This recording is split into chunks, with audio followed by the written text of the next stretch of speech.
حضرات یزید کی جو قبر ہے وہ دمشق میں ہے۔ دمشق شہر میں جس جگہ پر یزید کی قبر ہے وہاں کے اگر حالات دیکھے جائیں تو پتہ چلتا ہے کہ جو دین کے ساتھ زیادتی کرتا ہے یا دین والوں کے ساتھ ظلم کرتا ہے اللہ تعالیٰ دنیا میں ہی اس کو عذاب میں مسلط کر دیتا ہے۔ جن لوگوں نے وہاں پر گئے ہیں دیکھا ہے وہ بتاتے ہیں، اور کتابوں میں بھی یہ چیز لکھی ملتی ہے کہ جس جگہ پر اس کی قبر ہے وہاں پر دمشق کے کتے آ کر روزانہ پیشاب کرتے ہیں۔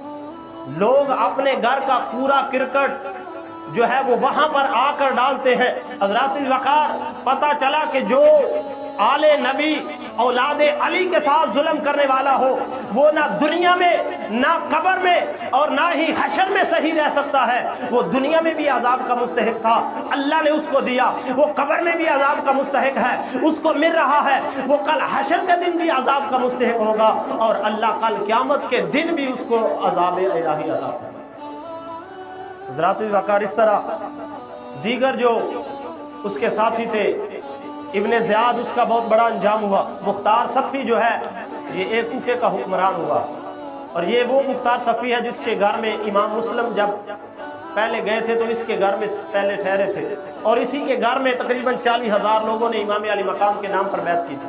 تو بعد میں یہ جب ابن زیاد آ گیا تو یہ بھی خاموش ہو گیا، کیونکہ جان ہر کسی کو پیاری ہوتی ہے۔ تو دیگر جب ساتھ چھوڑ گئے امام مسلم کا تو یہ بھی پیچھے ہو گیا۔ بعد میں جب اس کو موقع ملا تو یہ حکمران بن بیٹھا، اور اس نے سب سے پہلے جو نعرہ بلند کیا وہ یہ نعرہ بلند کیا کہ جو مجھے امام علی مقام امام حسین رضی اللہ تعالیٰ عنہ کے قاتلوں کا پتہ دے گا میں اس کو انعام دوں گا، اور جو میرا ساتھ دے گا میں اس کو جائیداد بھی دوں گا۔ تو لوگوں نے اس کا ساتھ دینا شروع کیا۔ پھر اس نے ایک ایک کو پکڑ کر کوفہ کے چراہوں میں لا کر جو ہے وہ قتل کرنا شروع کیا۔ ابن زیاد جو ہے یہ بھی پکڑا گیا، اور اس کو لا کر جب قتل کیا گیا تو اس کا سر جو ہے وہ تقریباً 67 ہجری میں امام علی مقام امام حسین رضی اللہ تعالیٰ عنہ کی شہادت سے 6 یا 7 سال کے بعد ابن زیاد کا سر اسی دربار میں اسی جگہ پر، اور وہی تاریخ وہی ٹائم ہے، 10 محرم کا دن ہے، وہی دربار ہے۔ ابن زیاد کا سر جب کاٹ کر مختار ثقفی کے سامنے رکھا گیا تو مختار ثقفی نے اہل کوفہ کو دعوت دی کہ آؤ دیکھو آج جس نے امام علی مقام امام حسین کے ساتھ ظلم کیا تھا اس کا انجام دیکھو کہ چند سال ہی ابھی گزرے ہیں کہ اللہ تبارک و تعالیٰ نے اس کو۔ تو جامع ترمذی شریف کی حدیث مبارکہ ہے، اس میں آتا ہے کہ جب ابن زیاد کا اور دیگر اس کے ساتھیوں کے ساتھ رکھے گئے تو ایک بہت بڑا سانپ جو ہے وہ نمودار ہوا، اور دیکھتے ہی دیکھتے وہ دیگر سروں کو سونگھتا ہوا ابن زیاد کے سر کے پاس پہنچا۔ جب وہ ابن زیاد کے سر کے پاس سانپ پہنچا، یہ ترمذی شریف جو ہے یہ سیاستہ کی کتاب ہے، سیاستہ کی 6 کتابیں ہیں بڑی حدیث کی، ان میں یہ روایت موجود ہے کہ جب وہ سانپ ابن زیاد کے دوسرے سروں کو اس نے چھوڑ دیا، کسی کو کچھ نہیں کہا، جب ابن زیاد کے سر کے پاس پہنچا تو وہ اس کے ناک میں داخل ہو گیا، ناک میں داخل ہوا اور منہ سے نکلنا شروع ہوا، پھر ناک سے داخل ہونا شروع ہوا،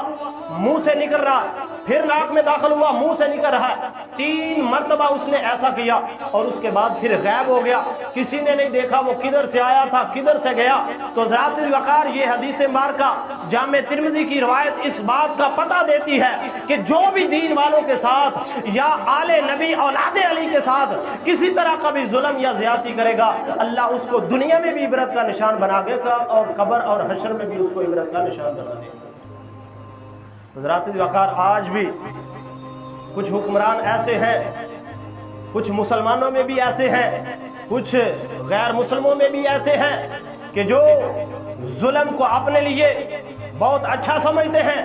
لیکن ان کا ظلم سدا چلنے والا نہیں ہوتا، چند دن کی بات ہوتی ہے کہ اللہ تبارک و تعالیٰ کی طرف سے جب ان کا اقتدار چھینا جاتا ہے تو پھر وہ اپنے گھر میں اپنے ملک میں رہنا بھی گوارا نہیں کرتے۔ حضرات الوقار اللہ تبارک و تعالیٰ اپنے دین والوں کے ساتھ ٹکر لینے والوں کو کبھی دنیا میں بھی معاف نہیں کرے گا، اور قبر اور حشر میں بھی اس کو معافی نہیں مل سکتی۔ اگر ہم چاہتے ہیں کہ ہم دنیا میں کامیاب ہو جائیں، قبر اور حشر میں کامیاب ہو جائیں، تو اس کا ایک ہی طریقہ ہے، دین کے ساتھ وابستہ ہو جائیں، دین والوں کے ساتھ وابستہ ہو جائیں اور امام علی مقام امام حسین رضی اللہ تعالیٰ عنہ اور آپ کی آل اولاد کے ساتھ محبت کرنے والے